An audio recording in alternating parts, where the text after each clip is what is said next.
To him, I have one of those really interesting senior colleagues. I am privileged to call him a dear friend and brother of mine, the Venerable Edgar Muvunyi Tabaro. Did I get the middle name right? Yeah, Muvunyi. Muvunyi Tabaro. Aha, there we go. Good morning, Edgar. How are you doing today? The actual version is Konyi. That's interesting. Muvunyi means to help, and Konyi likewise means help. Interesting. So you could as well as call me Konyi if you're angry at me. That we will keep in mind. It's a pleasure being here, and I've always debated with you.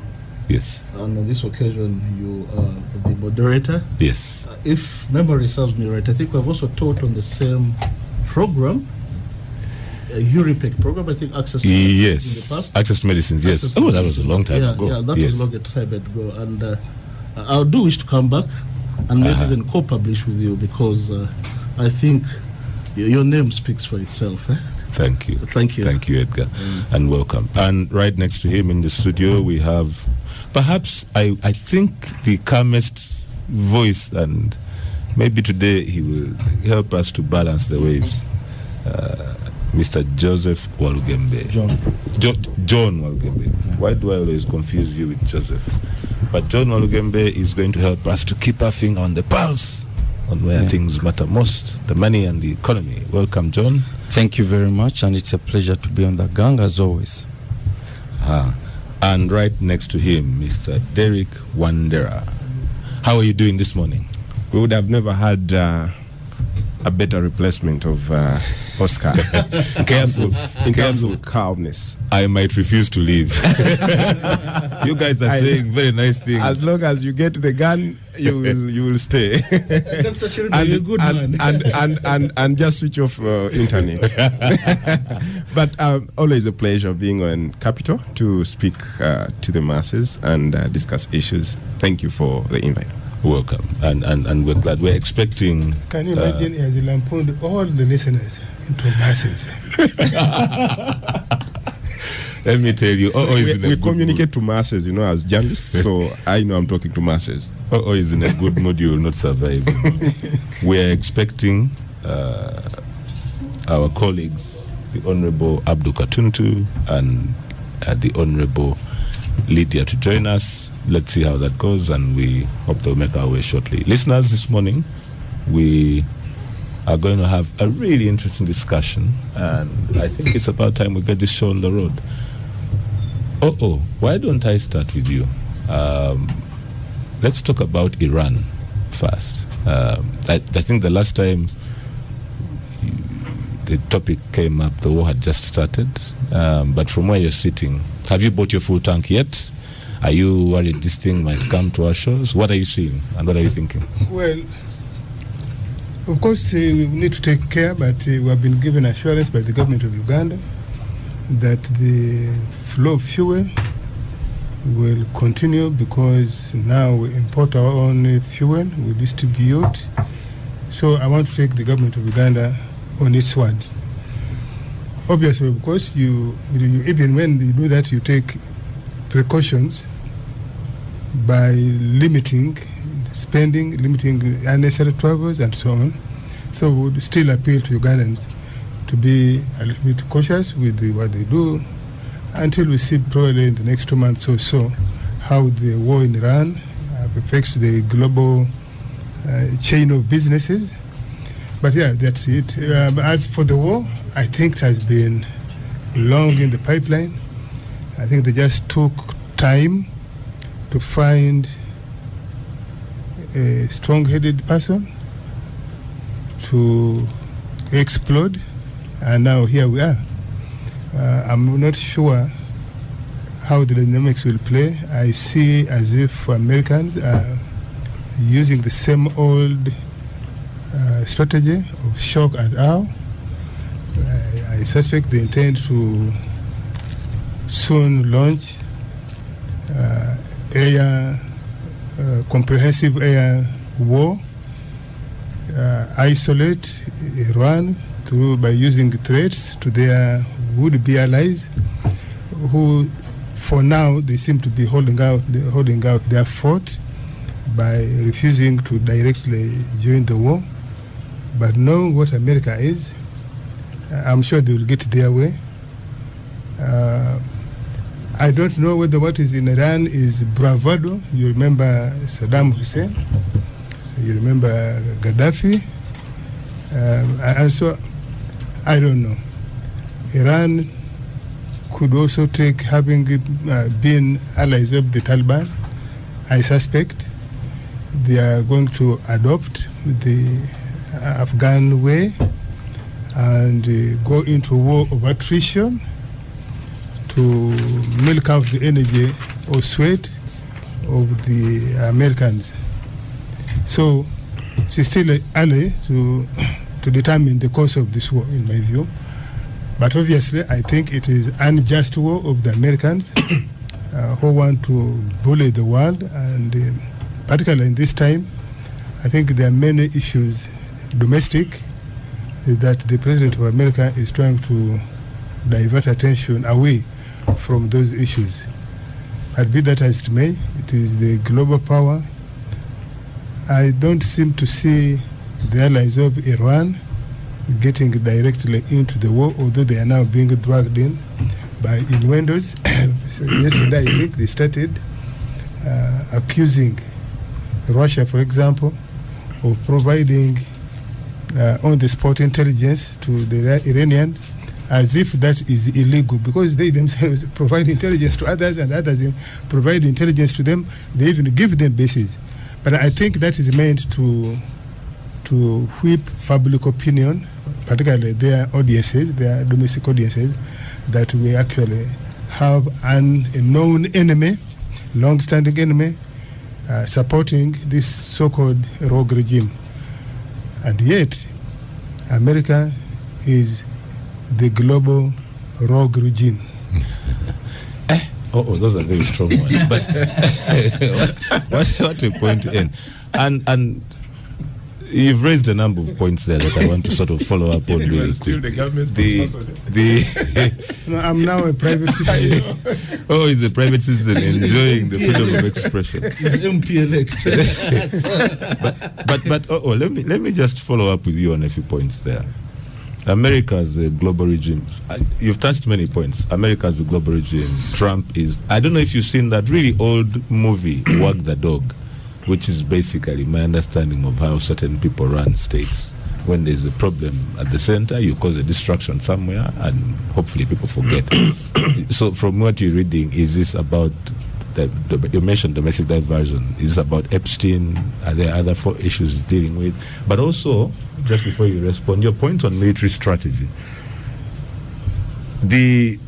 I'm seeing two interesting movements here. The Americans are doing shock and awe. I agree with you. Do you think it will succeed, given that the Middle East has learned to go underground, and Iran seems to have done that in this situation? But also the way Iran is responding by drawing in the neighboring allies in the Gulf, the U.S. allies in the Gulf, Qatar and so on, which is causing a knock-on effect, airspace, shipping lines. How do you see that stretch out? Do you think this is likely to be a long war? And lastly, on your point about the assurances from the state, do you think in this case government has given enough assurances and there is actual ground preparation in terms of how we respond? For instance, assuming we have shocks on fuel supply. Let me start with the last one. I don't think we are capable in the long run to buttress ourselves from the ripple effect of that war.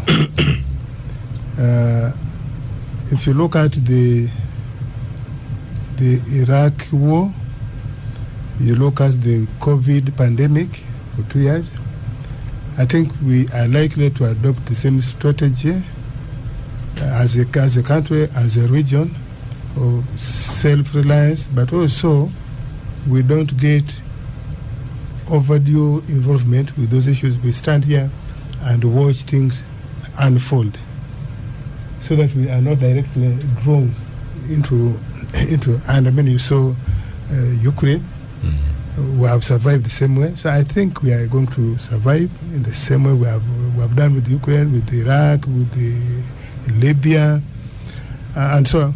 I'm not overly worried, but we must take a precautionary approach to how we spend, how we do many things. Now, I think if you look at the last 3 years now of Israel, in just dealing with Hamas, Israel has not quite as yet dealt with Hamas in that narrow strip, Gaza Strip, of 25 miles. It's like from here to Gaza. I don't see them prevailing over Iran that easily. I don't. So you're saying it's likely to be a long war. It's likely to be a long war, even with that shock and wave of America. I think it's likely to be a long war. Okay. John. And particularly if the other allies of Iran offer even basic support of not allowing America to bully them to use their airspace. I don't know whether America by itself will impose close off their airspace. Iran is a fairly large country. I don't know whether that's possible. And what arsenal of arms or ammunition does Iran has to deal with, supposing America chooses to close the airspace like they did with Libya. I don't know what that would mean. And I think that's why the Iranians are saying, our ground, please come to the ground and we'll deal with you on the ground. And the US seems to have understood that they don't do very well on ground. Yeah. But let me come to you, John. I want to try and, before we go, because I know the moment I go to Edgar, we are going to get even more. It will bring Burundi. He's going to bring Burundi into the war. John, Burundi is no longer at war. No. It is now going to. We are going to talk about, in just a minute, we'll talk about, in a few minutes, about which side Burundi is going to support in Iran versus US and Israel. But I want to come to you, John. The Iranian war, the Ugandan economy, the ordinary man on the street, what does it mean? How is it affecting us? What do you see? What do we need to know? Okay, first of all, that it will, because physically we are far from Iran, but economically we are not necessarily far. The first way in which we shall be impacted is the increase in energy prices. Already a barrel of oil is averaging $84. We think if this war continues for a long time, it might hit 100 and 150, which might start to cause us issues, because as Uganda, we are still a net importer of petroleum products. And even though we have a stake now in the Kenyan pipeline, and we have set up UNOC, and there are some strategic fuel reserves, this cannot necessarily be enough to take us through a long period of such a war. What is also happening is that then that will lead to the increase in everyday commodities. So now locals, Ugandans will start to say, oh, things are suddenly more expensive than before, because once the cost of fuel and the cost of transport increases and there's disruption in the global logistics system, it will reflect in the cost of ordinary commodities. Now the central banks will try to raise interest rates in order to fight this inflation, but this will be imported inflation, so they'll not have much space. Instead, they'll simply make it difficult for people who want to access credit to be able to run their businesses. What you also see at such times is capital flight, that some of these investors, either portfolio or otherwise, choose to take back their money because they feel it's an uncertain kind of period, and therefore they are safer having their money back home. That's why you now see that the US dollar is strengthening against the shilling. That indicates that certain investors are choosing to go back and seek safety in the US dollar. There's also been disruption in travel. There's disruption in tourism. Uganda, the UAE and the Middle Eastern countries are starting to become a good market for our products. So there will be that disruption, both in terms of them being the end consumers of our exports, but also them being transit routes for our exports. For instance, most of our coffee would have to transit through there to go to Europe. So the economic impact, therefore, on African countries will be felt depending on the length of the war. Scenario one is that it will be a short war, and that's, I think, was the planning of the US. Scenario two is that it will be a long, destructive war. In this case, the US is going to be forced to capitulate because, honestly, it appears that they did not fully appreciate the extent of Iran's response. They also didn't appreciate the intelligence. For instance, when they emptied their bases, when Iran said we'll hit your bases, they removed the soldiers and put them in hotels. And then Iran hit the hotels. Then they are there, oh, why do you hit civilian targets? So that's why now they are choosing Russia of sharing intelligence, because the intelligence that the Iranians have is very, very, very precise. Also, the reasons being advanced by the US for this intervention are not clear, because on one hand, it's to curb nuclear proliferation. On the other side, it's regime change.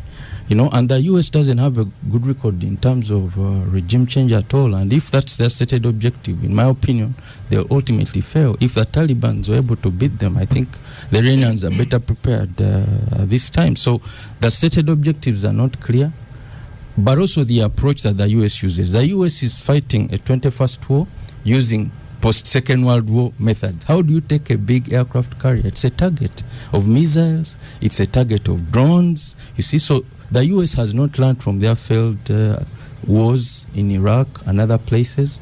They've also not learned from Ukraine, actually, because Ukraine is the first war front where you've seen modern drone warfare being shown. So the US is completely unprepared. But also, if you look at the cost of their ammunitions, you see they are using interceptor missiles to intercept a drone. A drone costs between $20,000 to $50,000. One interceptor missile costs between $1 million and $4 million. You need 3 to shoot down one missile. So basically, every time the Iranians shoot one missile, you lose $4 million. So that's why they're running low, and also their production capacities, because they've privatized their military industrial complex. So they only produce 300 per year. You know, so in my opinion, it doesn't look good for the US. Of course, they can come on TV because they are good at propaganda, of course. So they control the narrative. But for Iran, it's a war for survival. And every time they keep fighting, it's a win for them. Yeah, because it's a fight between Goliath and David. So, John, you've cast this in two very interesting lenses. And I want to start on the economic before I come back to the more strategic, broader issues you've raised. On the economy side, you've highlighted very well the impact on travel, tourism, and I think you're dead on the money there. Yeah. Inflation, rising fuel cost. 2 follow-up questions. 1, do you see any opportunities for us as Ugandans? Because I think it was Einstein who said, in the midst of chaos lies opportunity. Is there anywhere that one can reposition to rip out of this situation? And two, the question I have for you is, okay, if this is going to likely be a long-drawn war, and it is affecting us economically, we've talked about the impact on shipping in. What about shipping out? Yeah. What does that look like? Because if the shipping lines coming in are disrupted, naturally those going out will also be disrupted. Yeah. That means that we can't import what we need, but we also can't export what we sell, which will likely have a knock-on effect. Is this likely going to hit us, the trader in Uganda? Okay, in such a scenario, it's really hard. It's like being a head teacher. If you set rules, because in primary school you used to have rules, no stoning. See? Now, if the head teacher is the one who wakes up, no speaking vernacular. That was a peculiar one. Not speaking vernacular. You raised a good one. John, I'm so sorry, but here I have to chip in. When I take my boy to school and they tell me, we're now teaching them Luganda, I wonder whether to be angry at the teachers. But anyway, John. So, having said the rules, said let's not do this. Yes. To the Second World War, the US set up an order that favored it. Of course, between 1945 and 1989, they had this Cold War with the Soviet Union then. Correct. But after 1989, they've been the sole power to set the rules. And during that period, they've tried to emphasize the importance of international law, the respect for sovereignty, and all these things. Now, if you are the one going into one sovereign state and capturing the head of state because you don't like them, and if you are the one going into another country and saying, oh, we'll assassinate the head of state because we think he's evil, and evil is a completely subjective, it becomes very difficult. So there's not much advantages I can see from this. I think even for Uganda, there's more to lose in this scenario. However, I can say that Uganda's exports are mainly going to the region, DRC, South Sudan, and so on. So those will continue. So in that way, Uganda's economy to a certain extent is cushioned by the fact that we are exporting more to the region. And that's the whole idea of the African Continental Free Trade Area. We are saying trade more with your neighbors than with people who are far away, because people far away, there are many risks that can arise. But John, there you've touched a bit of a tricky nerve for me. In 2006, yes, I sat in a room with a bunch of aspiring trade lawyers who were all, when I was doing my first LLM, a lifetime ago. And the debate was whether regional integration actually works. And by regional here, we are defining, initially at the time, SADC. This is 20 years before, after. Yeah. But look at the EAC, look at SADC. Let's just, I want to give you 3 examples. Yes. The EAC, SADC, and OHADA in West Africa. In the EAC, at the end of the day, everybody is fighting their own issues. The Tanzanians like to say, leave us alone, we'll come when we must. There is no doubt we need each other. We can't extract Uganda's oil without going either through Tanzania or Kenya, and we've chosen Tanzania. There's no doubt. On certain strategic interests will align. But on day-to-day, there's still issues. South Africa will align more with Europe than with the rest of SADC when it comes down to the numbers. In the end, the volumes just don't support a function of SADC. Is it there? Does it exist? Yes. Does it benefit others? Depending on how you define benefit. Do you really believe that COVID, and O'o mentioned COVID, I think it was a brilliant analogy. O'o's points are usually too loaded to break down in granular detail. Do you see that the war exerts pressure on us to trade within the region, and we can, but we just don't? No, do you see this as a long-term strategy? No, I mean, it's like a husband and a wife who keep quarreling, but they are developing. When they have to buy land, they agree. But sometimes they squabble and so on and so forth. So if you look at the trade figures... use that example, you should ask Edgar about divorce cases and what happens there. If you look at... I thought you are referring his own divorce. No. If you look at... Mine are not prolonged. If you look at that... I ship out and immediately and move on with life. I'm a serial monogamist. So back to you, John. If you look at the trade figures, we are trading more with each other. Yes, there are issues of non-tariff barriers. There are vested interests within each country, but overall, what you see is progress. Of course, they are also hesitant. Some countries are hesitant in terms of the integration project, like Tanzania, like DRC. But my opinion is that with time, the facts speak for themselves. DRC, being a member of SADC, will trade more with Uganda than it will with South Africa, whether it wants or not. So ultimately, regional integration, from an export perspective, is the way to go. In terms of import substitution, I think it also presents opportunities. Because if you import less, then you have to think, okay, what can we do to replace some of those disrupted supply chains? What can we do to replace? So I think this is where I would urge government, because for me the challenge I have with the import substitution talk is the lack of a capacity building program behind it. You can say we are import substituting, but if there's no intentionality supporting manufacturers and so on. And we recognize that industrial policy now is different from the industrial policy of the 60s and 70s. But government can try to be innovative using that to ensure that you support the growth of local businesses, local manufacturers. The scale of trading is so much, In our country now, 70% of business people are trading. This is dangerous, in my opinion. We need to look at growing our manufacturing base. Supporting the growth of industrial parks is one, but also supporting the growth of the cottage industry sector. For me, I would set up a special program to support the growth of cottage industries.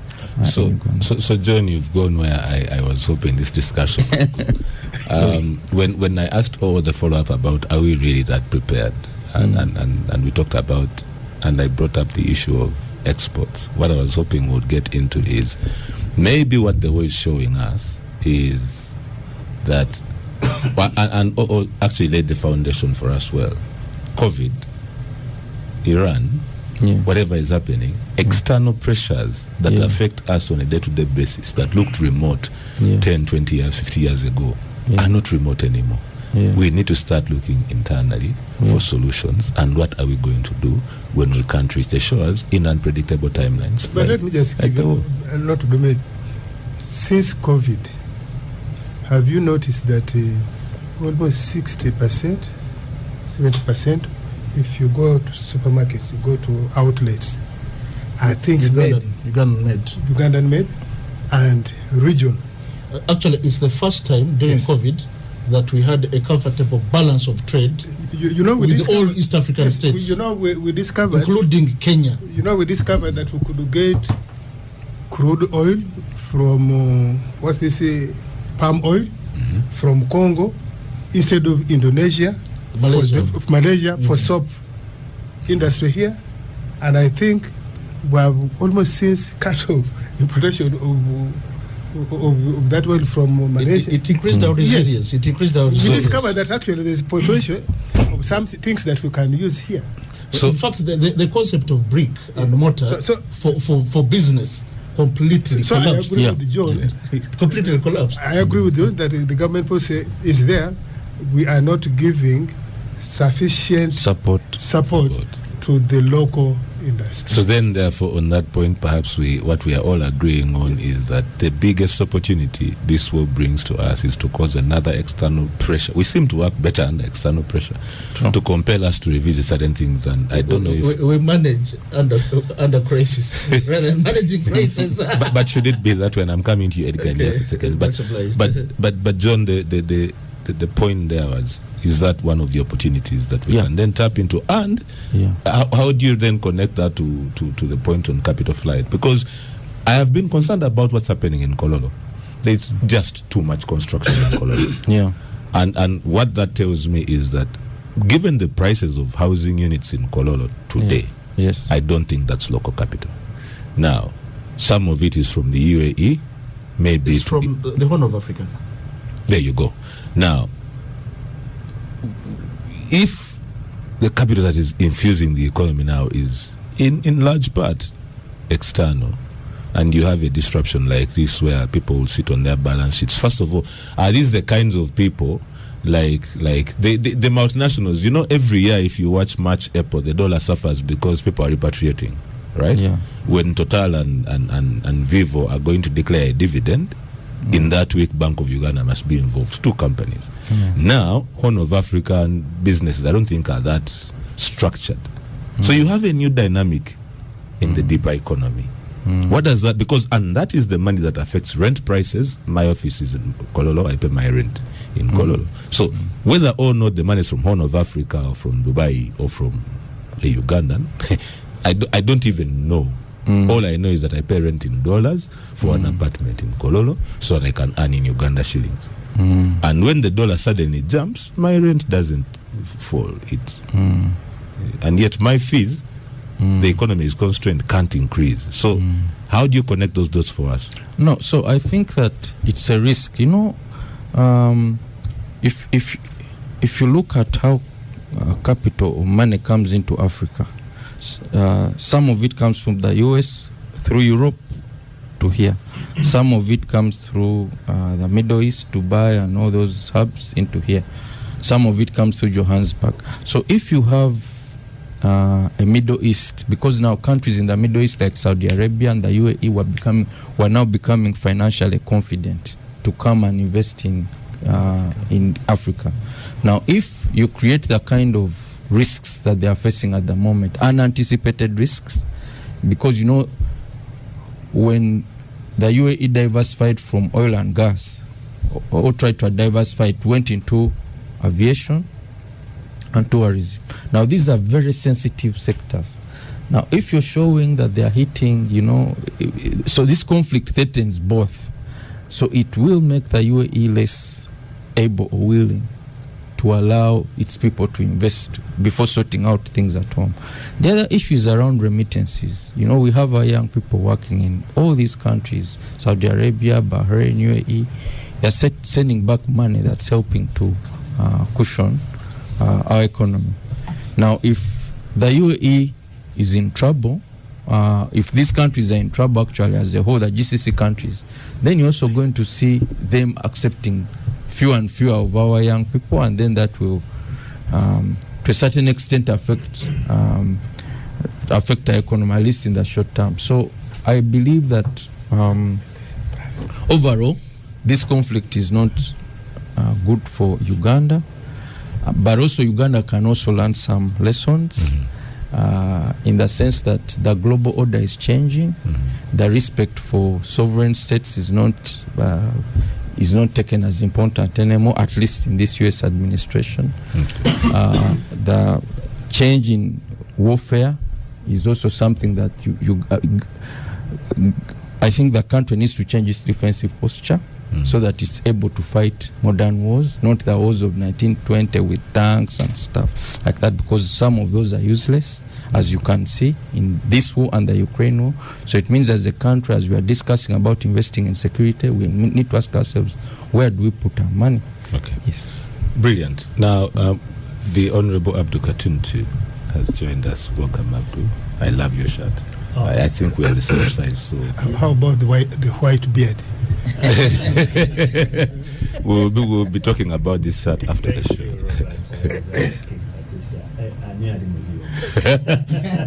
Today I am the one in the metals, and I think we are cruising at a good altitude. Welcome, Abdul. Edgar, I want to come to you. Both Oo and John have raised certain interesting issues, and with you I want to start from that point. I'm sure you're familiar with the Melian dialogues, which gave us the expression, the weak suffer what they must, the strong do what they can. Is this one of those situations? What are you seeing? What do you think? Bring us from global to local, or local to global. What are your thoughts? We had a little bit of this discussion last week with the Honorable Katuntu. The war between America and Tehran, it was predictable. And I remember making reference to the 1989 essay, Francis Fukuyama, The End of History, that he eventually published into a book, The End of History and the Last Man. He made predictions based on evolution of civilization, and made predictions that were predicated upon the fall of the Berlin Wall. Now, once communism fell apart, and the collapse of the Union of Soviet Socialist Republic, USSR. USSR. Let's say Soviet Union. Okay, let's say Soviet Union. Yeah. Soviet Union. USSR, whatever they styled it. So the stage was set for a confrontation between the so-called Western civilization and emerging radical Islam. With the overthrow of the Shah of Iran in 1979, who was perceived to be pro-Western, and indeed the oil resources were being managed largely for the benefit of the Westerners. And in the aftermath of the overthrow, there came what they called the revolution, Ayatollah Khomeini, and the emergence of radical Islam. Now, in that region is that small but very critical state, the state of Israel. And the state of Israel, it's established on the principles of Zionism, largely Judaism. Mind not the kind of administration they're running there and the suppression of the Arab population. That's a discussion for another time. But it sits uncomfortably in a region where Iran was emerging as a nuclear power. And that threatened not just Israel, but also American interests in the region. Mind you, every American administration has gone to war. Every American administration has gone to war. Clinton basically decimated what was known as Yugoslavia. Finished completely. And I mean, what we knew as Yugoslavia, was it who? Was the Joseph? Tito, Tito. And what he stood for, the fragmentation of the states now, some as small as 12 million people. And Yugoslavia was big, and there were many bilateral developments. The Sheraton Hotel was reconstructed by Yugoslavia. The Sheraton Hotel, the Fort Portal Road, Enago project, and what have you. So the point I'm making is that every American president has gone to war. But in the past, the American diplomacy was subtle. They always gave excuses like, human rights, governance, and what have you. Now, in the case of Trump, and I call them the trio, Trump, Vance, and Rubio, they have made it very clear that for them they are transactional. But Edgar, don't you prefer people like them who shoot straight? I'm coming to that. I mean, for them they are very clear. And before they did that, before they went to hit Iran, because they knew it was going to disrupt the chain, the supply and distribution chain process of particularly that Strait of Hormuz. The Strait of Hormuz is very critical for movement. But even one of the, I don't want to mention names of companies because sometimes they can affect. I'm a lawyer of 25 years experience. You just don't mention names anyhow. But the company that was awarded the contract to do our refinery, and as well as there was also the ones who are doing the bulk supply to UNOC, has a refinery right in the UAE, and will be directly affected by some of the happenings in Iran. So we may be far from the spectacle of war, but we're not far from the fuel pump, and it's going to be affected in a significant way. In the last 7 days alone, the dollar has shot up by 100 shillings, and it may close higher at the end of tomorrow. So we have that constraint of capital, the dollars being repatriated by these big corporations, and now we're being hit by this war. And more onto that, I happen to come from a tea growing area. As a matter of fact, my family are tea planters, third generation, in Kabarole, in a place called Kijura. We have been through one of the business magnates, chairperson of the what we call them, Entrepreneurs League in the NRM, has been quoting Iran to buy our teas because the other tea consuming countries are at war. Wait, but don't you fear trading with sanctioned regimes? Are you guiding them on this point? I'm mentioning that person. I mean, we wanted to grow to whatever increase market for our tea. So it's going to affect us in a very significant way, and I don't see it ending anytime soon. But there's one aspect I want to bring out that many commentators seem to have missed.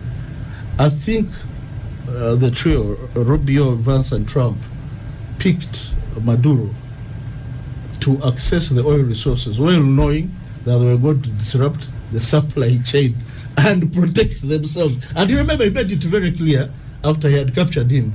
He said, we are now going to have clear flow of what? Of oil to our country. So you're saying it's all part of a big picking Maduro was strategic. Very, very strategic. And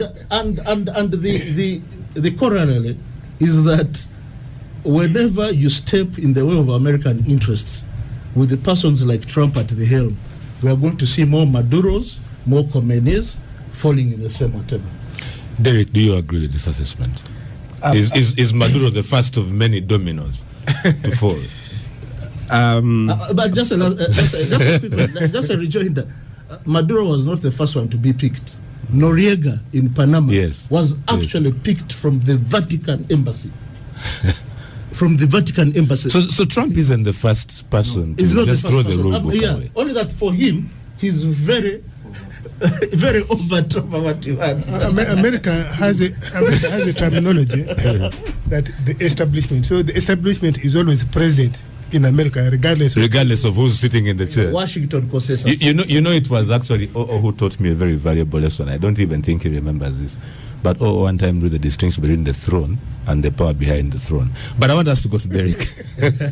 Do you agree with this assessment? Certainly, and I think all speakers have mentioned that every American administration finds space to have war with one or the other or two countries. We've seen so many of these coming through, and like it's always said, when two elephants fight, the grass suffers. It's therefore not surprising that we are seated in this place, in this studio, speaking about the war between the U.S., Israel, and Iran, and yet we are very many miles away from them, but facing adverse effects at that. I think it was last week. No, this week actually, the Bank of Uganda announced that inflation is set to grow to about 5% from the 3.1 where we're trading right now. Headline inflation. Yes. I think the last time we had very high inflation was, I think, 2011. The post-2011 election, where it went into double figures. The boats to call jets and our reserves had been depleted. And I know that if this war even escalates more, probably we are going to plunge into the same situation. But we are being affected in very many ways as a country. UAE as the biggest. I mean, the area that's being targeted. You look at our numbers every year, that we take about maybe 100,000 or 100, anyway, about 100,000 to 150,000 Ugandans to the UAE to seek job opportunities. These are young Ugandans who are jobless in the country. And you know, our biggest problem in the country is unemployment among the youth. So youth have found so many opportunities in the UAE more than any other part of the world. Not even in Europe, not even in the West and stuff. Yesterday, just this morning, my cousin who is in Abu Dhabi posted a message on the family group saying, "Pray for us." Because it's very hard now in Abu Dhabi. The heating is too much, explosions here and there, and I know many people who have their cousins, who have their relatives in the UAE are receiving similar messages. I think it was on Wednesday when I sent my very good friend a message and asked him, "Hey, are you safe?" Where you are. He's also in Abu Dhabi. And so the effect on Uganda is very adverse. It's economic, it's socio-economic, and even security wise, even education part. I think it was on Thursday evening when a group of Ugandan students arrived, 43 of them from UAE, who had been studying, from Iran actually, who had been studying there. And yesterday I was speaking with one of the ministers who told me that 53 are stuck in IOM University in Iran, 53 Ugandans. And you wonder what the government intervention can be, if they have any, though, because the powers that are fighting are not comparable to Uganda, for instance, in terms of trying to help their citizens who are stuck in those countries. In other countries, we would be seeing memos of embassies if Uganda was at war. Derek, just there. Yesterday, Americans issued a statement telling their citizens that America cannot do much. Yes. Just stay safe wherever you are. So Derek, you're touching on Derek, you're touching on many really critical points here. And the first one that I am really glad you brought up is our thoughts and best wishes to all our Ugandan people who have gone out there, and some of them not even just the casual laborers. Those of us in the legal fraternity know one of the best legal minds out of this country, Ezekiel Tuma, who is now managing partner of the most profitable law firm in the Middle East. And they're in Kuwait, and he has 2 Ugandan colleagues in that firm. I checked on one of them, said, is your airspace still closed? Are you guys okay? And they're fine. Usually we forget that. And the plight of our young people that you mentioned who are in the UAE, it's interesting to see the comparison on how countries are reacting or responding, and just between the efforts. The UAE did what they did, and you can see they have the money to tell hotels, we will pay. Let extend visas. That kind of response was interesting, but does it translate to the 150,000 Ugandans who are not tourists stuck in a system where they can't even exit? Yeah. And that's an important point. So you see, we might try to speak about strategies that the 2 superpowers or the 3 superpowers are using to combat or to fight their war, and forget about the pinch that it's bringing to us, and we very well know that we certainly cannot do much. like Honorable O says, the US just called on their citizens to keep safe. If the US is the one that's in the middle of this and is telling their citizens to keep safe, you might actually think that because it's the one that planned this war, they should have picked their citizens first before they went in there to bombard. No, I think on the US, I need to push back. I need to push back on the US. The US, I think, is a bit more tricky than that. If you pick citizens quickly, you create an immediate target. Yeah. Because then they either take American lives hostage or they execute them in cold blood. There's a security dimension there, which might be different. It was poor. Very poor. So was it poor planning? Was it poor execution? Perhaps both. The so-called 6 or 7 Ps. Planning. Yes. I actually sent a message to Angelo Izama, who operates so much in the UAE, and asked him, man, I share so many social media platforms and groups with him. I just checked in to find out how safe he is and his family and people around him and stuff, and he told me, thanks for checking on me. This is a 1 in a million messages that you get from people who care about you, meaning there are so many Ugandans who are scared, utterly scared out there. And if you have a relative, if you have a friend or someone you know, it's just important that you just send them that message, because probably it's one that's going to hold them strong for the next, maybe I don't know how many hours. But that as it may, I think, and we've spoken about we've spoken about the tactics and strategies that the countries are using in fighting this war. And I think fighting a war in a 21st century is very different from the early 60s and 30s and whatever, with the porousness of AI and digital advancement and stuff like that, and which is what probably the US misunderstood or miscalculated about, that there was not so much technological advancement in terms of preparation for this war. We saw also the war between Russia and Ukraine earlier, which they suspected that would have spent maybe a few days but it has gone into 3 years, staggering 3-4 years, you know. So even as we are talking about this, we need to put this war into context with the advancements that are happening on the global market. Wonderful. Thank you very much, Derek Wanderer, for those insightful reflections. Now, before we I would like to come to Abdul right after the break. For now, let's pause and allow Oo to wash down this chapati, which was baked by Musoga. I have a philosophy that every good chapati in the world is made by Musoga.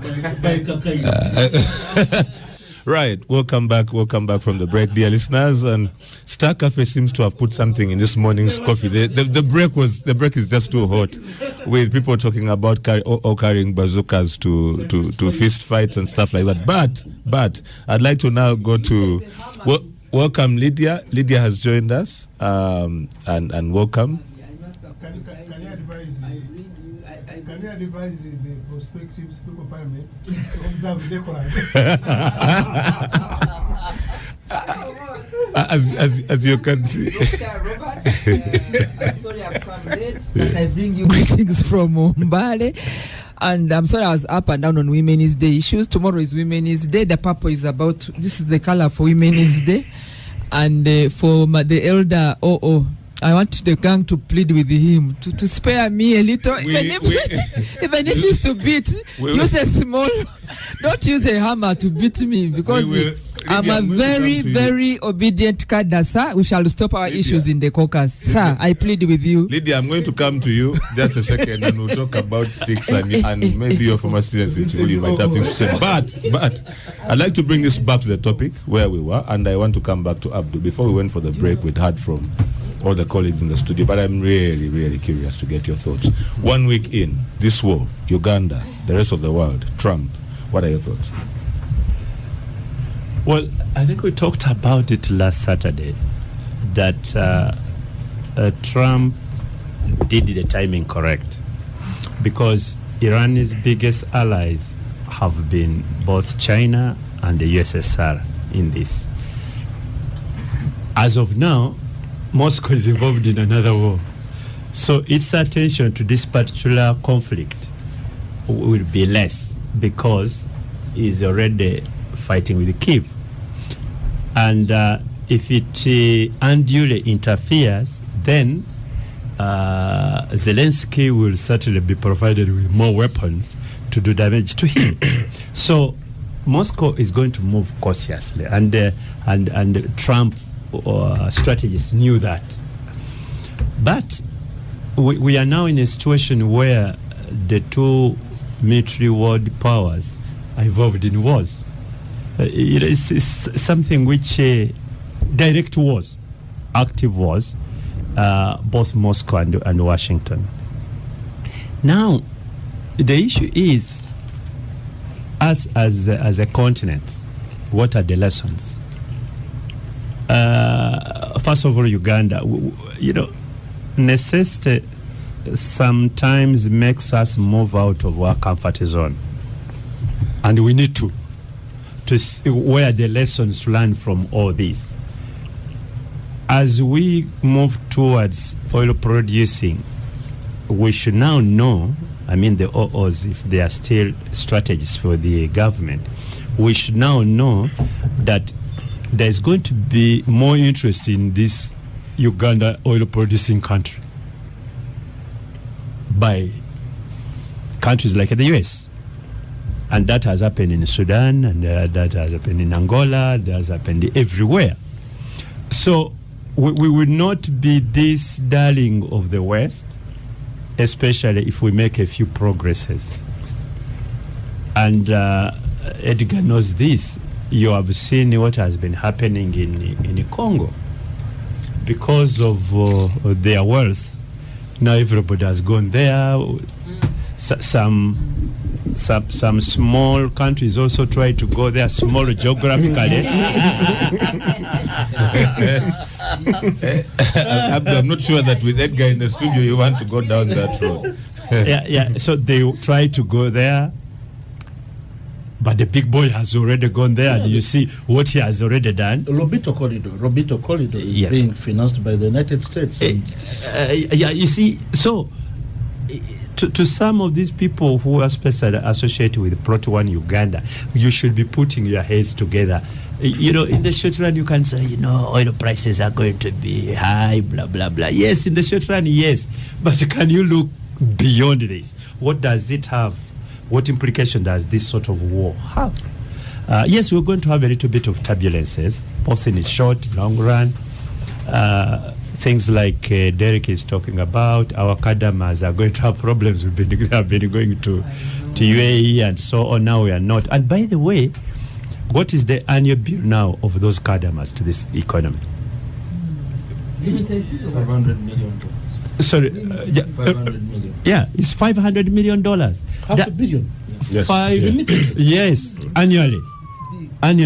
From just that small that kadama, those kadamas. No, but when you look at remittances coming in from all over the world in Uganda, I think now globally our remittances are over 1.1 billion. Yeah, but we are talking about in the Gulf alone. In the Gulf is easily 40-50% of what is coming in. No, it's 50. It's actually slightly above 50%. About 50% of the remittances. So it is substantial. It's substantial. So those and you know, you need to go up country and go to Western Union, Centenary Bank, or any other bank with a Western Union branch. At the monogram. You know, in the last week of the year, of the month.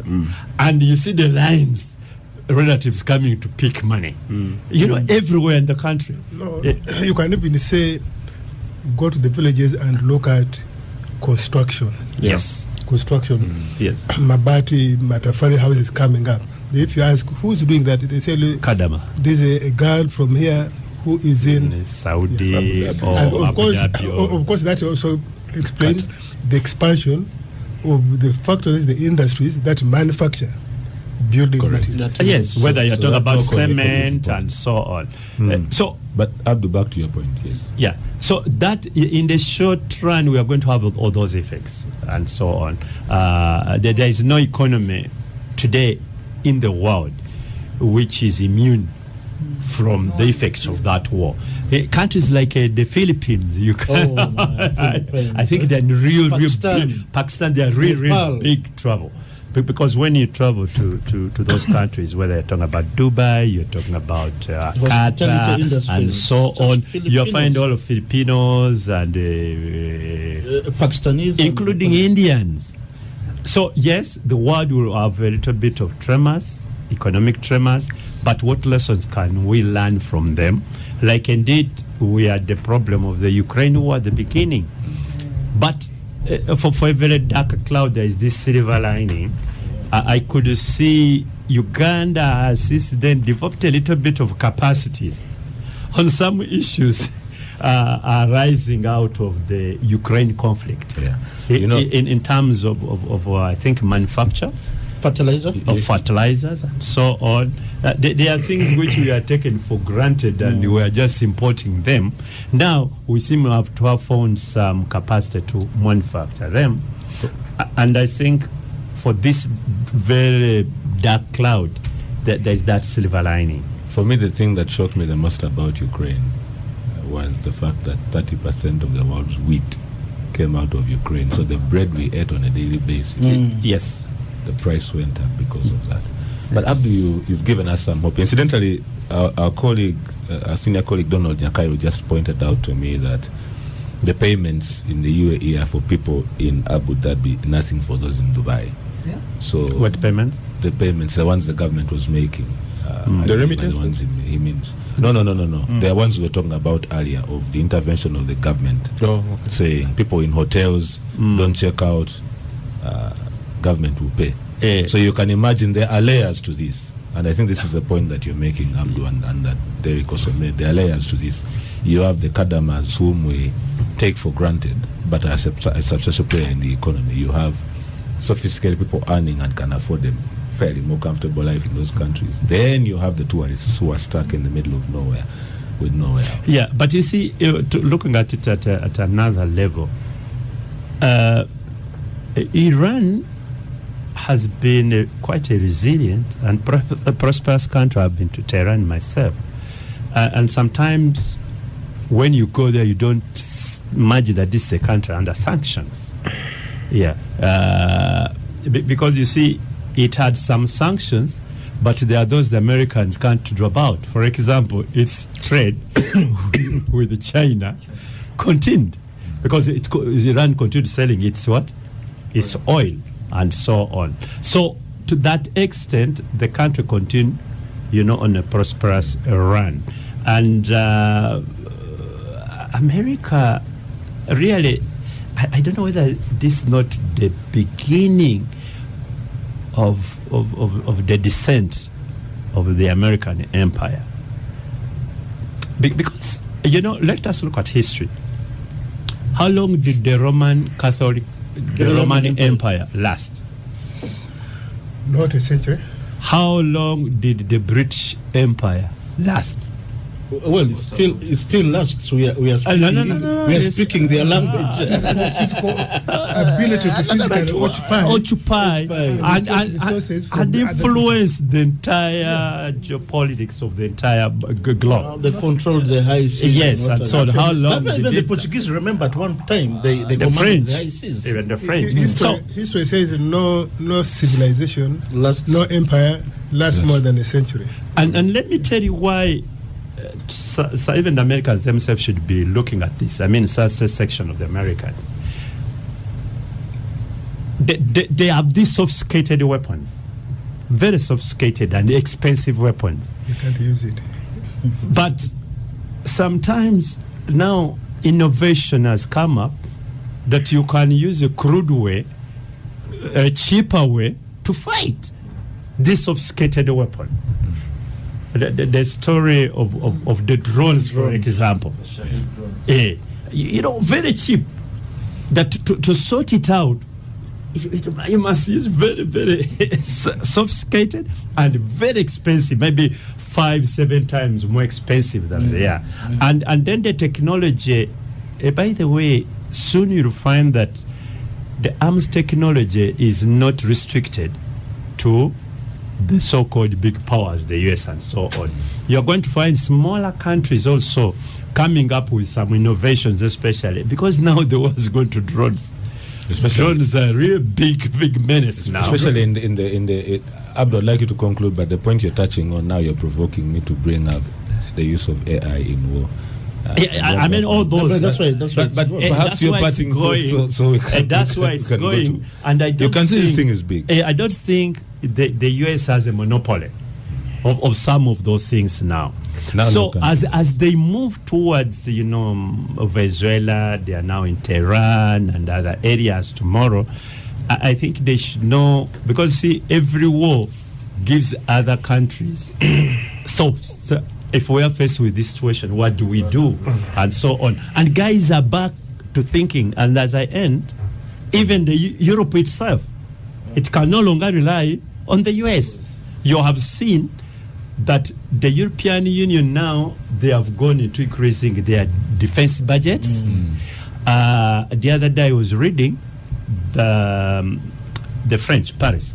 Paris has now said is going to increase its nukes. Yes. And they have gone public about it. Proliferation of so other countries now, how do you the nickname of the other short man in Korea? Kim Jong. Kim.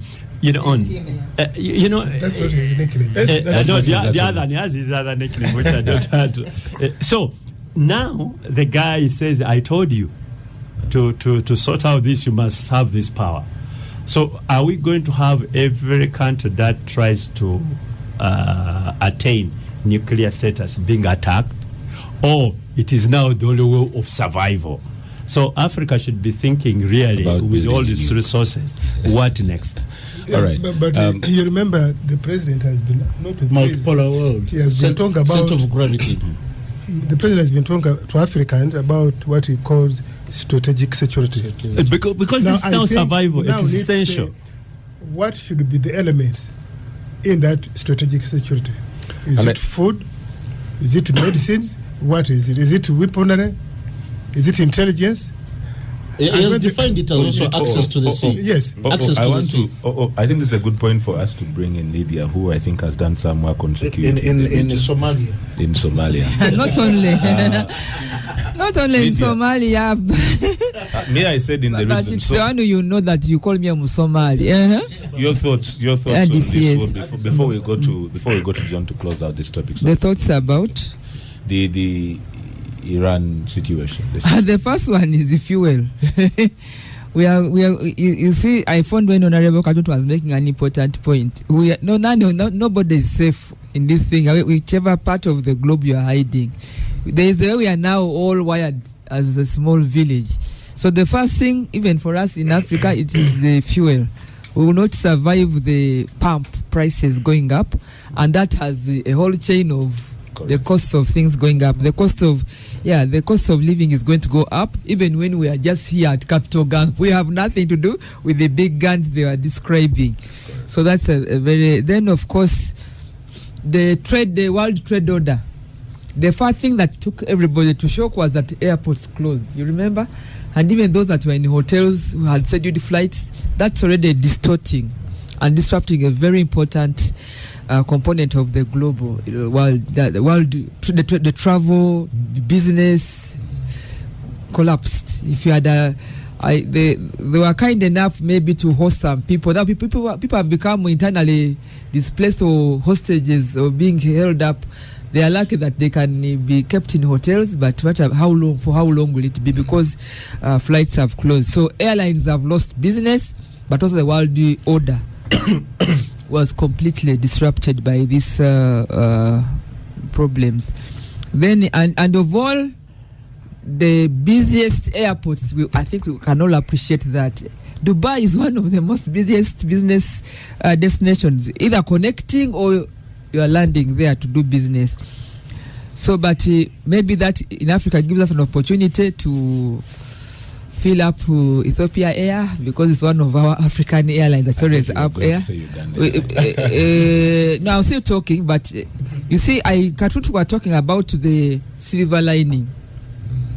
So when we were talking about Dubai closing and all these big aircraft closing, I thought about maybe now this is a chance for Ethiopia Air to fly and to go around. Uganda Airlines, the African flyers can maybe take advantage of that if we are to fly Africa, because it's very, very.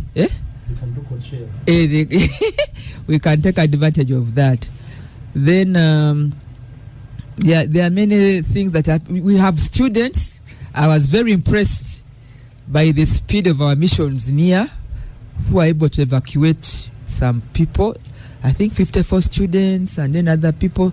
The embassy in Turkey, our friend Honorable Ambassador Tipel is there, and then of course Major General Bobo Geek. They evacuated our people very fast. They began with students. I think that was we have to appreciate that, given the difficulties our missions go through to manage such emergencies. So they've done us well, but that's another issue. The disruption of normal diplomatic work. It is a problem. Now they're dealing with emergencies than the normal consular services, and if you don't have the capacity, you suffer. That's one over there. You suffer. Evacuation, yes, but they've done us well. So I think we should recognize that. And then, of course, you see, we have people living in those areas. Some were injured, others survived. So if you don't have an active embassy, already nationals are now flying their passports. Where can you go next? Because if you don't have a very active mission, you suffer. But you have an active mission, then you have to find evacuation or where to stay because of the disruption. So I saw actually Ministry of Foreign Affairs very active on this. I think we should also recognize that they've been able to be up to that job. By our friend P.S. Vajiri, he was issuing statements, which is also very good, calming families that have relatives there, and also trying to update on what's being done to evacuate our people.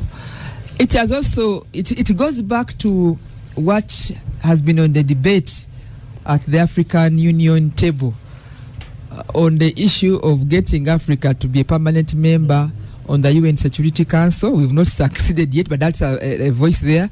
But then what can Africa do? Lydia. Yeah. This animal called the Security Council. I was coming to that. What does it do? I was coming to that. From what is happening? That creature, the UN Security Council, was born because of such incidents, dominance of one country to another, putting world order to peace and security. The membership. Let me finish. You told me to talk. The membership. We are trying to conclude this topic, Lydia. But I think what what's happening in the world today shows the uselessness. Right. The UN and actually the Security Council. Yes. So it's an indictment, if I may say that. Okay. It's an indictment to these regional bloc institutions, leagues, that were supposed to bring order to the world aggression, given the story of the First World War and the Second World War. So we thought that by those mechanisms, like the UN Security Council, they would be able to come in and deliver. The charter is very detailed about rights, non-aggression. But now the members of the permanent members of the UN Security Council are the aggressors. So what does that take us? So that in summary veto power is what I can say. I think we are now fixed. We don't know where to go next. So can even use the veto power. Yeah. I think. Because now can use the veto power. Now this speaks to what happened to you. Remember the story of Saddam and the weapons of mass destruction and how he was dealt with by the powers. Remember Libya. And if I don't want to make Cartoon to feel bad, it's the fasting season, but Cartoon can tell us. When he was in the Pan-African Parliament, these are people that felt the contribution. No. Yes. Yeah, he's there, but I'm talking about the first. Let me finish. Let's allow Lydia to finish. Katutu has a more visible experience when he was first in the Pan-African Parliament on the contribution of some samples of strong nations like Libya.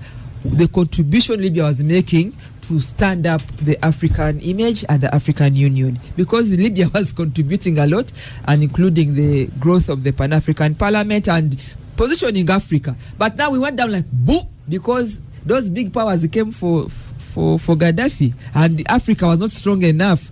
I've had the president raise these issues when they were coming for Gaddafi. It was like they were coming like there was like how OO is beating some people, and nobody was able to rescue Libya, and Libya has not recovered. If I may say that, as I said, because I go to AU to do some work there, you find that you miss Libya because they no longer have, even their delegation no longer have the clout. They come like any other. So now we have Libya was our big boy in the house and was helping out with South Africa, Nigeria, and somehow Africa was getting somewhere. Now we are really not doing well at all. Even when we want to say we want to solve our own problems, solutions for our own problems, it's a bit tough. Yeah. I'm used to sitting on that side of the table, and it feels like you have all the time in the world. When you sit here, you realize how fast this time flies. Okay. I'd like us to close out this topic. I think we have another problem. You see, the parliamentary rules of procedure don't allow the speaker to get involved in the debate. but I can see you. You are a speaker who doesn't speak. I see you itching. Dr. Chiruda is a teacher, first and foremost. This is the one thing that Patricia had to caution me about, and I think I'm doing well so far. By the way, you are given your this background. Is a pleasant surprise.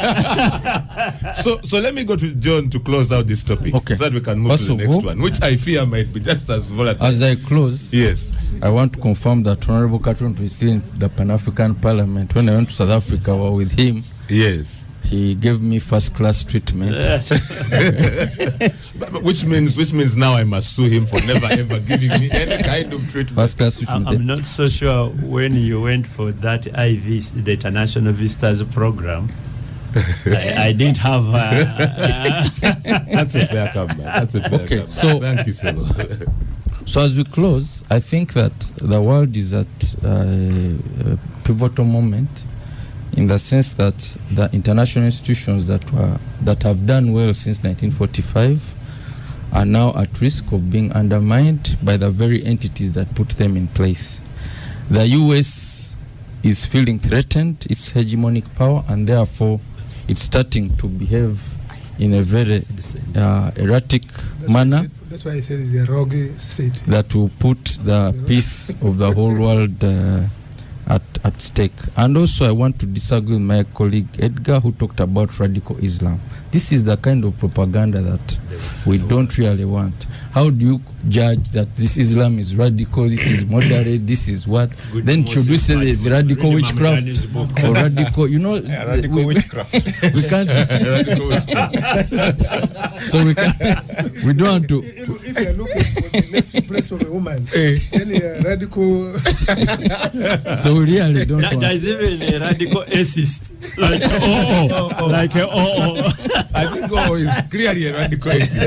but yes, John. So yes, these are statements we don't want to associate with. But also we need to look at Israel's ambitions. There's been rumors for a long time about Greater Israel, and Israel wanting to control and have greater control of its members. And if you see now, they are bombing Lebanon day and night. They've taken over the skies of Syria. They control the skies of Iraq. So the remaining obstacle in this plan is Iran. And after that, they are trying to look at either Pakistan but also Saudi Arabia should really be worried.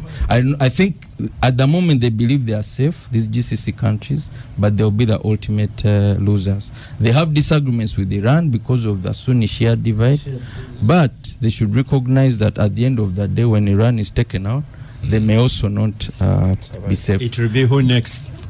Finally, this fight is also about the issue of BRICS. The US is trying to curtail China's access to oil for its manufacturing base. That's why it took over Venezuela, where China was taking 3/4 of the oil. Now it's trying to take out Iran, where China is taking 90% of the oil. It's trying to starve the Chinese economy. They've engaged Russia in a useless war. Brazil and India and South Africa, those ones, they just blackmail. They can change presidents. Yeah, they are completely unreliable. And then finally, someone talked about... was in Israel just I think 2 weeks before, He's before the giving crisis. public commiserations with the countries that Iran, where American bases are. He's giving commiserations, so you can't rely on the Indian government. Then finally, the American economy is built to always fight wars. Because after the Second World War, the economy was able to get out of depression because of the Second World War. They therefore learned and have become addicted to wars. They have a strong military-industrial complex. They use wars as a form of economic stimulus. A war can create jobs, can create new companies. Yes. A war is a source of technological innovation. So this serves the American economy well, and every president is required to do his part. If you say we are stopping the Syrian war or Afghanistan war, they ask you, which new war are you starting for us? So thank you very much. That's why Africa should take note. Especially for those of us who think we are going to have oil tomorrow. All right, beautiful. This is a good point for us to go stop for a break. Star Cafe is doing us wonders. Let us pause to refuel. Since we are talking about fuel, let's refuel with Star Cafe, and we hope you're doing the same at home. And when we come back, we'll go to Rwanda. Welcome back to our final segment of the gang. It's really interesting in here. I keep telling people that the real Capital Gang happens in 2 places, during the break and after the show. And it's good to be, I've been away for a while. It's good to see that I'm still right. Let's now talk about what's happening in Rwanda very briefly. Let me start with, naturally, the vote in the studio is that we start with you, Edgar. What's going on over there? What's going on over there? And what do we need to know? Yes, I belong to the Kinyarwanda-speaking people groups, one of the Kinyarwanda-speaking groups, the Bafumbira. Although I'm domiciled in Toro and naturalized Mutoro. So the question is, what is happening? What is happening between Rwanda and the US? How to introduce yourself, of course. Well, first I must say I'm conflicted. In the past, recent past, I've been subject of misuse between Kampala and Kigali, and Lydia, you know about this very well. So do you, Honorable OO. As such, I have to declare my interest. I'm conflicted. Now going to what is said that. Having said that, separating the facts from the perceptions and the fiction, America is actively pursuing economic interests in the DRC. It is financing the Lobito corridor that starts in Angola at the Atlantic Ocean, terminating at Kolwezi, the border point between DRC and Zambia.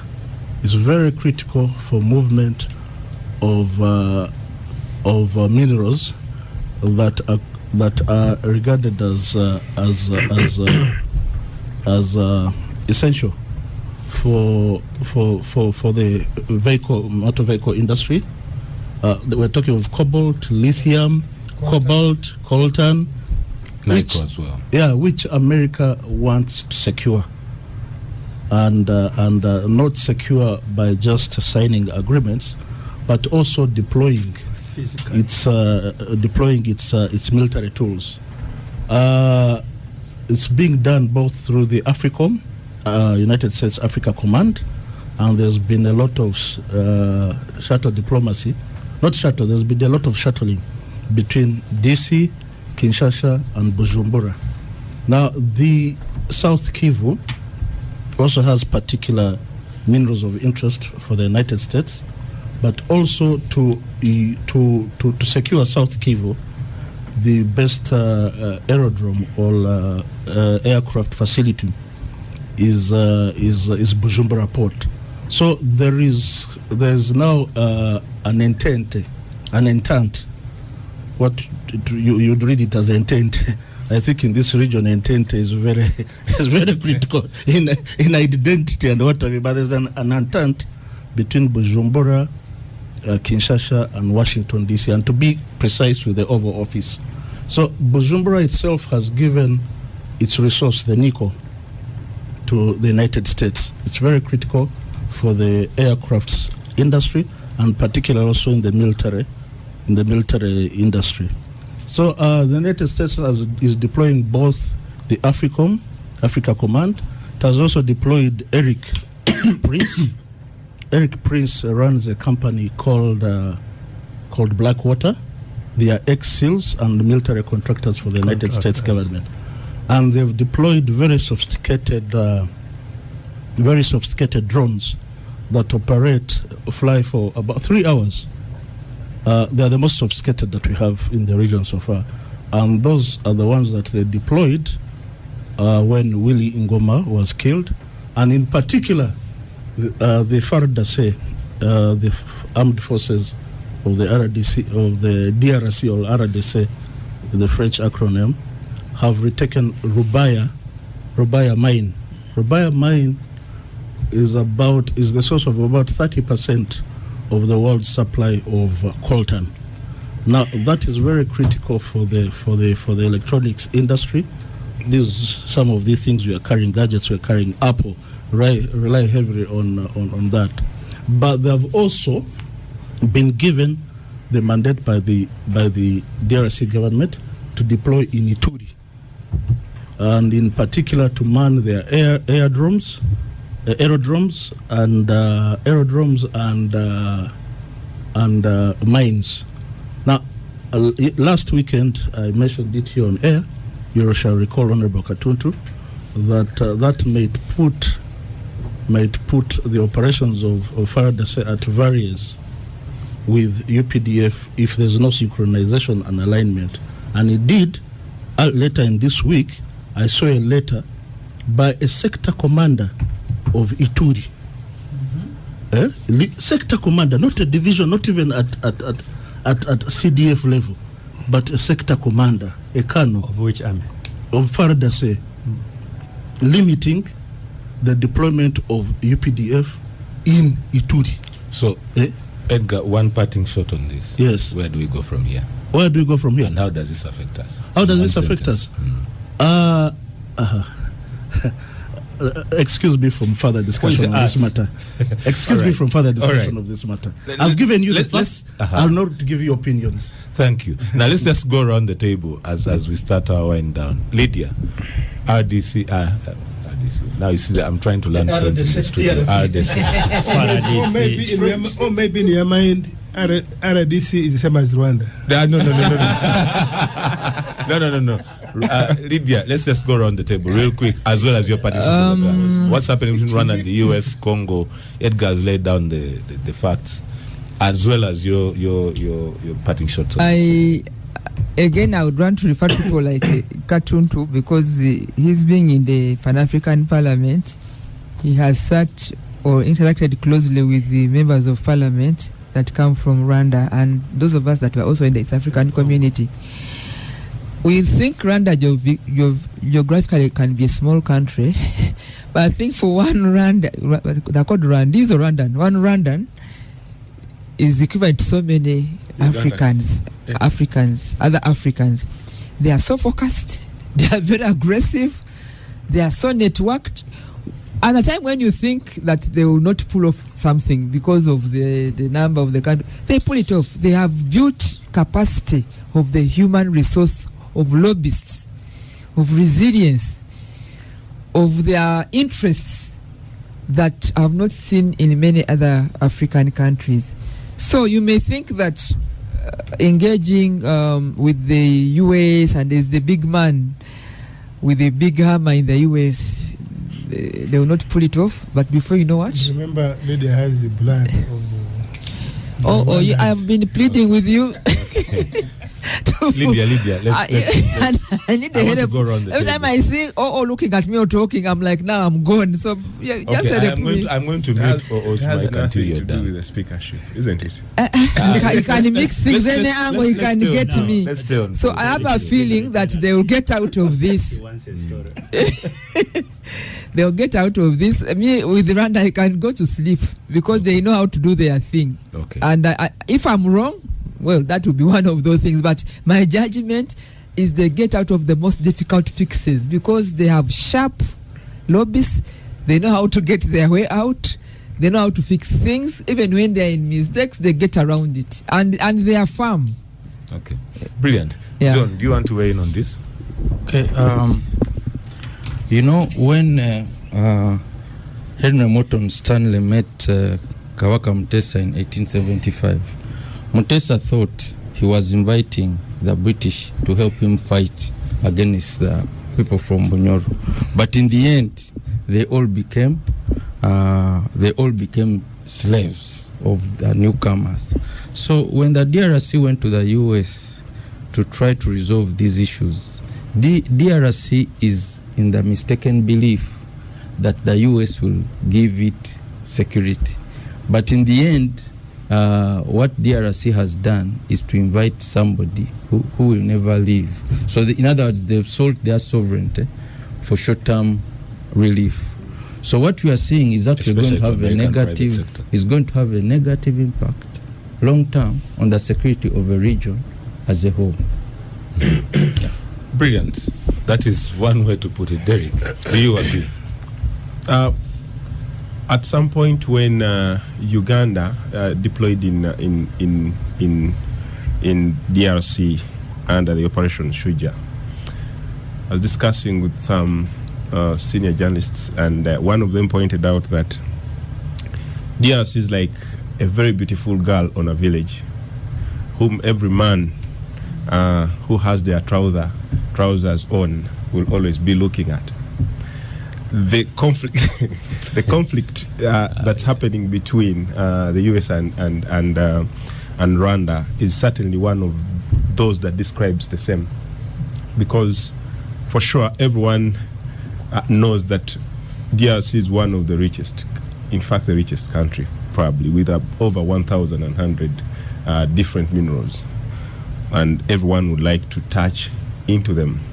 And of course, they will find themselves on ground, and whoever conflicts with the other, wants to take something away from the other, they will clash. So, looking at what they've called targeted sanctions against top generals of Rwanda, you probably would have expected this.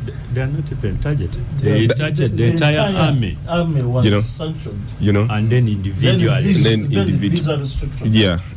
You would have expected this with Rwanda and the U.S. presence in DRC.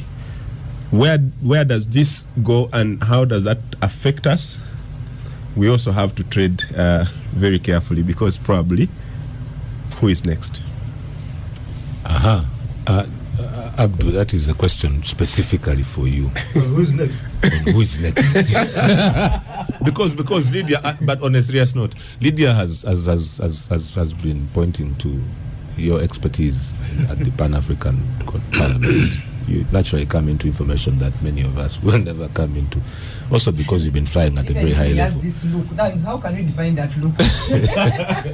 Walk us through the situation. What should we know? What should we pay attention? Should we go back to that old Alex Mukulu song? Bakera kumata never soma mauli bako never soma njiri. Who is next? Whoever is in Congo is next. That's interesting. And you see, that's why many of us in the what I would call younger states, we should always study history for purposes of picking lessons out of what has gone on in the world, and we don't make the same mistakes. Let us look at the oil industry in the whole world. Where there is oil, there is conflict, and the so-called big boys will have interest, including greedy ones, because oil is wealth. What is in Congo? Is it because people are trying to help Congo? No. The Congolese? Minerals. That these guys speak well, they are beautiful, we need to assist them, they are religious? Who cares about it? Who cares? What is in Congo is actually wealth. And what we are seeing today is from King Leopold to King Trump.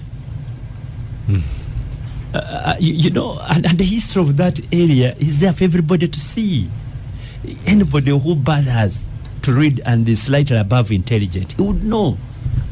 He would know. And this is the problem of our continent. You see, where we still have virgin wealth that has not been exploited, you are going to attract the attention of these fellows. So we need to be very, very strategic on how we handle ourselves regarding some of those areas. And anybody now in Congo, you must find a way of dancing to the tune of those guys who have come in with a big hammer.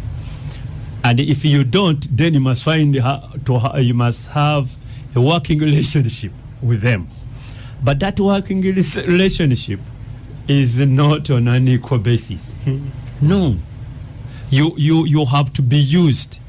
You remember when the British used in our area here, they used the Kakungulu from Uganda here to conquer these Pondos in the Bukedi and so on.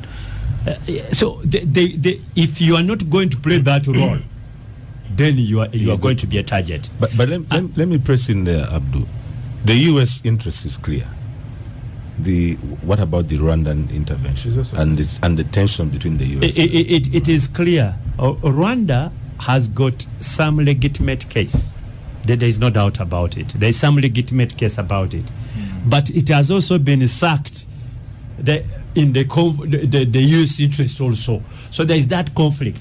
And then, you see, when you are going to fight a war, you need the resources. And the biggest mistake which was made, in my own view, I could be wrong, Edgar here knows better than some of us, was when they went there, they started also thinking about that interest. Minerals. Then they said, okay, we go here, when we capture this, we capture the mine.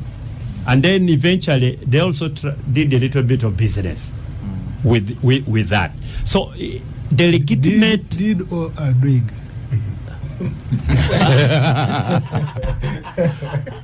I am not so sure whether it is in the past or present or past participant. So let's say did and may be doing. So it got mixed up, and once it got mixed up, now the black waters come in and they must sort out the entire. So they don't mind so much about the legitimate interests of Rwanda. They don't. So to them, Rwanda there is now both, and they are looking more at not the legitimate interest of Rwanda, but at the what you would call the illegitimate interest of Rwanda. So Kigali is in a very difficult position in my view, and I want Kampala to take note and study and say, okay, how do we handle this hot potato? Because DRC is going to be a hot potato. It's going to be a hot potato because the US, or Washington as I call it, is not looking at short-term interest. It's looking at long-term interest until those minerals are exhausted. And I'm telling you, it's a lifetime. And as long as they come in, like indeed they have come in, they have even signed agreements. Now theirs is to make sure that they exploit. You remember that's what Trump was trying to do with Kyiv. That's what he was trying to do with Ukraine. He immediately he comes in and says, you come, sign this. Remember the conflict they had in Washington when Zelensky went there and of office, and then so there is this agreement for you to sign. They had already prepared an agreement for him to endorse. They say, okay. Then the Europeans flew in. They say, by the way, what is this you are signing? We don't know. And Trump did speak well about it. So Africa as a continent, and more particularly Uganda, we now need to be a little bit more intelligent and say, okay, once we get involved in this, what is our end game? What is our end game? If we just move in without thinking it twice, I can tell you we'll be sucked in something which is going to be disastrous to our own country. Brilliant. This is a good point for us to come to you, and I did it intentionally to end here, but also for you to give us your final thoughts on this show. Tabarou has given the dynamics of the Americans. You know, when we were in Rwanda, as you know, for 4 years. In that war, when at the conclusion of that war, Have you left? at the conclusion of that war that liberated Rwanda, the entire army of the government that had collapsed went to DRC, the genocidal group. And at that time we said, the French who had deployed there said disarm. That the French then put an operation they called Torguan, and refused to disarm the people who are running away from Rwanda. And that is the legitimate interest Rwanda has today, will have tomorrow, which they have continued to waive as their justification to be in DRC, because the other group is still active. But what of the Rwanda-speaking citizens in DRC? No, but that shouldn't ordinarily be the job of the Rwanda government to fight for the other citizens. It should be the other citizens to fight for themselves. Now, Rwanda got sacked, and you remember we were accused. I think we will have a bill on our head. We've been paying slowly. Yes, yeah, we have. We are paying. Uganda withdrew. And I think we are no longer being as accused as previously of getting involved in unauthorized exploitation of Congo's. There is an authorized one. It is authorized. This time it's authorized. If I was that side, I would say unauthorized by who? No, this time it's willing buyer, willing seller. Now we have agreements. We have some MOUs. We have agreements with the government, and that's partly the reason you see our trade with the DRC is almost over 1 billion. Yeah. Oh, it's good business. It's good business. It's not exploitation. It's business. Including us doing transport infrastructure there, because we think we can. Now, Rwanda certainly is exploiting, going through the other dubious means, because they say if we can occupy a place but denies, they are doing what we call hiding in plain sight. you hide, but people are seeing you. and for you think people don't see you. I are not speaking Chapadola. hiding in plain sight. That's the English. Yeah, that's an English expression actually. Now, the other day I watched His Excellency Kagame saying that we have chosen as Africans to kneel, and I agree with him. We have chosen to kneel. The plight of Africa is because the leaders have chosen to kneel even where they shouldn't be kneeling. And he said, I will not kneel. You can bring guns, weapons, and shoot me dead, but I will not kneel.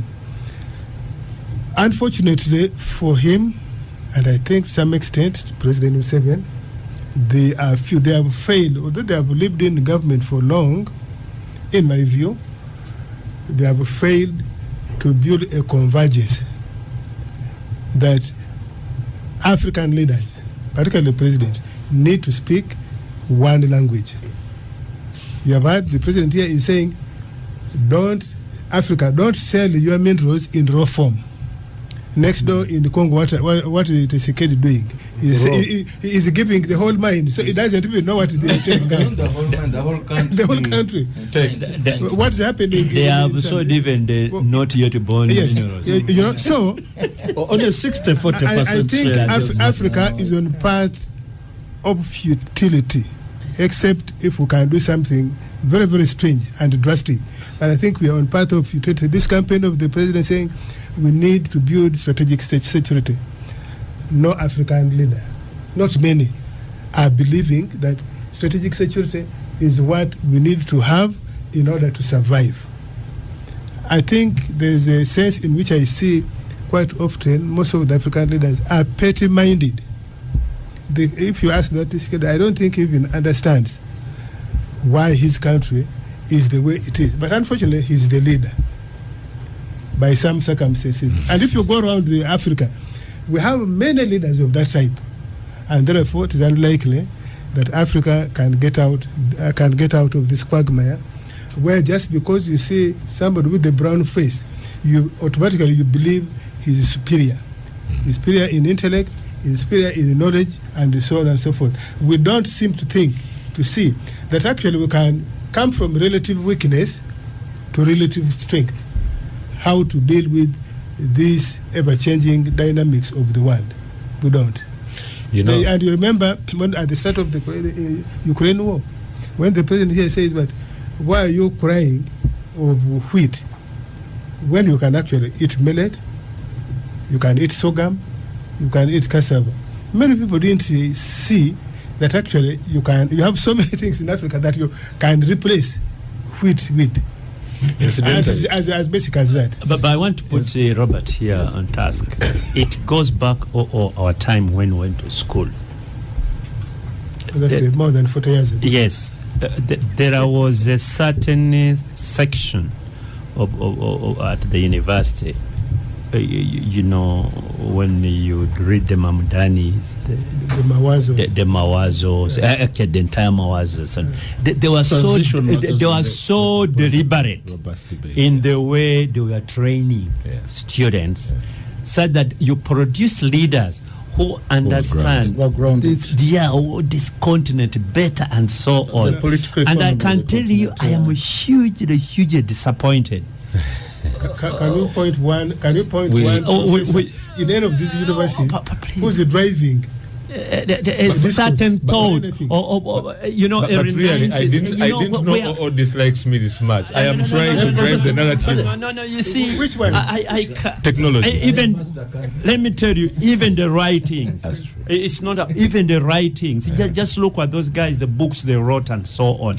And look at the people at Makerere, this university. You guys, you are making. Abdu, you're making an excellent point. I'm going to give you the correct diagnosis off the air on why we are where we are and what personally I am doing. No, I'm talking about because we where are part of the problem. Where we are. No. I'm trying to be part of the solution. I want where we are. I want to tell you, Robert, you are part of the problem. No. But the context has changed. Information. Context has changed. I think the lecturers in that place, for all intents and purposes, are under strict. It's almost like a secondary school. It's run by, no, it's not a secondary school. Ladies, gentlemen. Makerere is run by a Soviet-trained. To answer your question, Abdu, I will have you know that's where the problem is. Let me answer your question on a personal basis. My doctoral thesis answers a very simple question related to what you were discussing, and Edgar, about how should we design a fiscal regime for natural resources in Uganda? Because I can tell you, I have answered the question. When first oil flows, the fiscal regime is going to change, and the starting point is strategic choices, and how do we reposition for that? So the work is coming, but this is a good place for us to stop. We are out of time, Edgar. The African is the author, in major part, the author of their own misery. That is a very good place for us to stop. I want to just thank everyone. Thank you, thank you, Edgar. Abdu, thank you for your thoughts on the gang. Thank you, Derek. Thank you, John. Thank you, Lydia. Happy Women's Day to our ladies, all the women in our lives, past and present.